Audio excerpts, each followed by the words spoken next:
question. It's a short one. It's a little more like a technical one.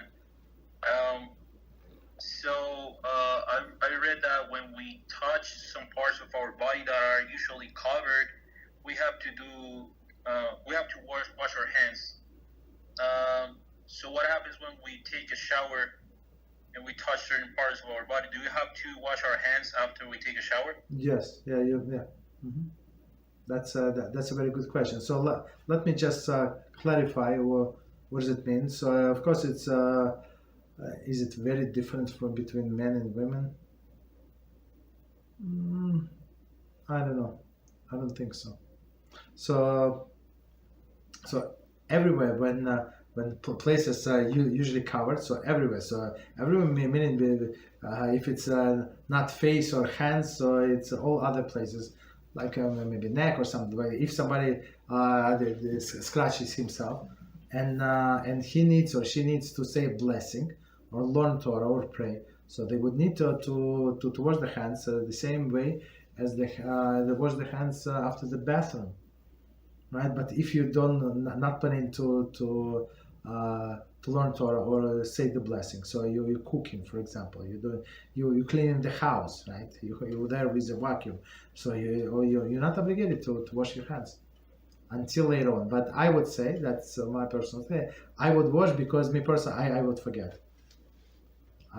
For sure, I would forget. So like if let's say I did the cleaning of the house and after I finish I need to have some drink, I would forget to wash my hands. So I am trying to do is if I touch myself, so I just go and wash your hands. So and it for example, the most common question is hair. So hair, like men under the kippah, it's called covered hair. That's why when we need to scratch, we scratch ourselves with the kippah, right? So not to touch the scalp, but the other hair that is open. So if you touch the hair, there is no problem. But if you touch the scalp, that's the problem. Then you would have to go wash your hands. And after the shower, of course, you're touching yourself, right? So again, it has nothing to do with uncleanliness, right? Like physical uncleanliness. It's spiritual. So even though one of the explanation, because these body parts usually that cover the sweaty, especially in olden days, we have to remember most people would take a bath or a shower. They want to shower, but bath or something, go to the public baths only once a week, and many maybe once in 2 weeks. So they were very sweaty. So of course, if somebody scratching themselves or touching themselves, of course it would be like sweat, like physical sweat, and it's poison, this and that. But the second explanation is more spiritual. So we go by both of them. Okay. What else? Any other questions? Rabbi. Yes. Okay, you're welcome. Any other questions? Anybody else? Any topic? Okay, Daniel, go ahead. You have one more question for us or no? Yes. Well,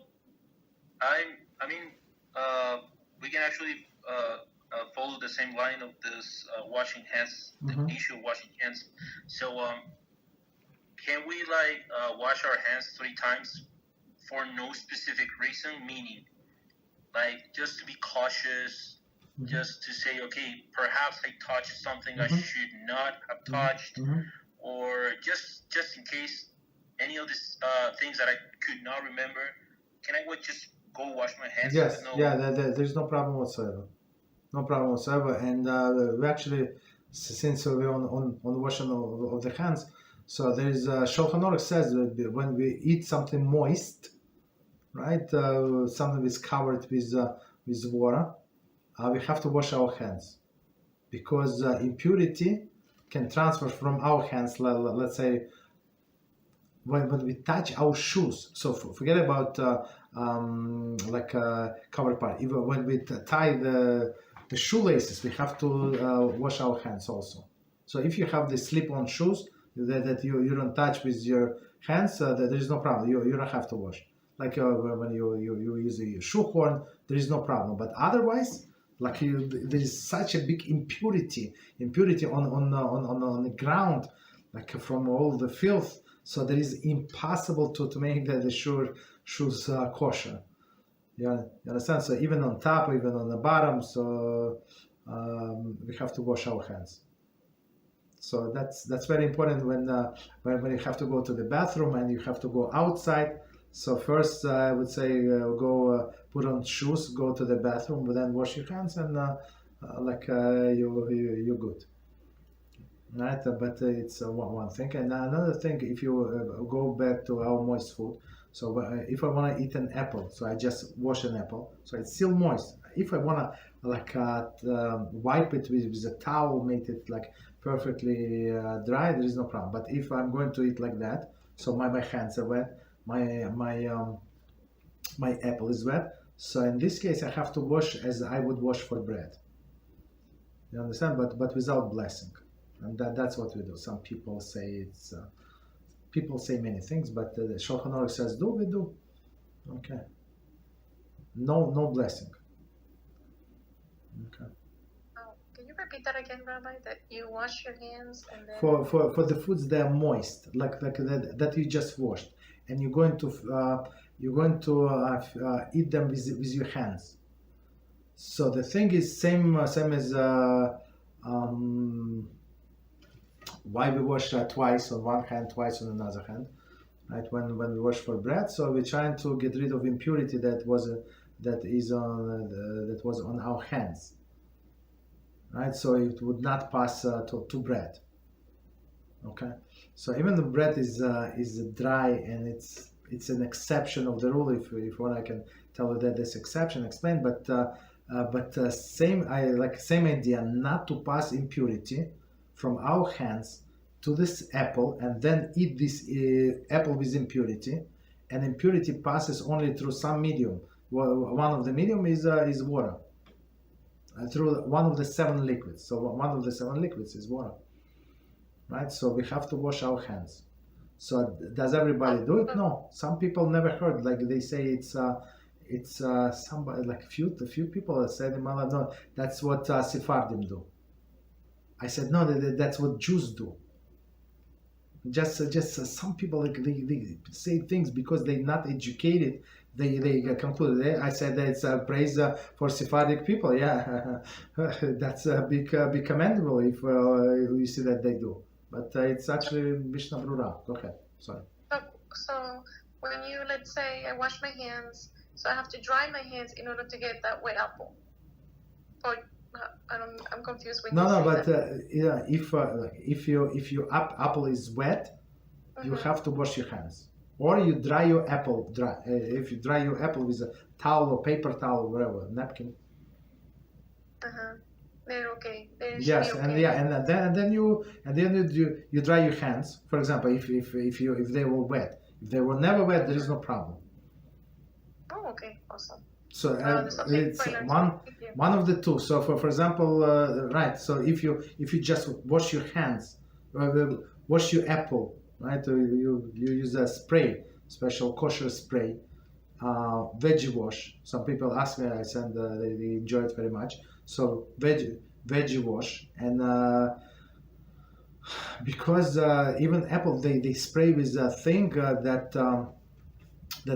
for preservation, and some of them are not kosher. Just so you know, they put the wax. They used to put the bee wax, which is kosher, of course, but today they put all of the other chemicals, the cheaper than the bee wax, and many of them not kosher. But this veggie wash, right?